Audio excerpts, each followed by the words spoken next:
নমস্কার বন্ধুরা, আজ বানাবো আম পান্না, যা একবার খেলেই গরম একদম উধাও।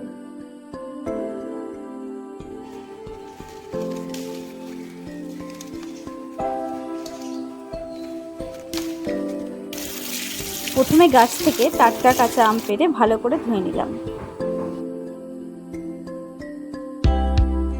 তারপর আমগুলোকে আগুনে পুড়িয়ে নিলাম, যাতে সেই দারুণ স্মোকি ফ্লেভার আসে। এবার আমের খোসা ছাড়িয়ে নরম অংশগুলো ব্লেন্ড করে পেস্ট বানিয়ে নিলাম।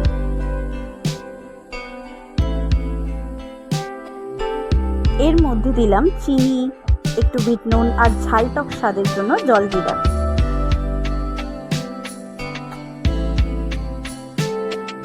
তারপর ঠান্ডা জল মিশিয়ে দিলাম আর একদম চিল করার জন্য দিলাম বরফ। সবকিছু ভালো করে মিশিয়ে নিলাম।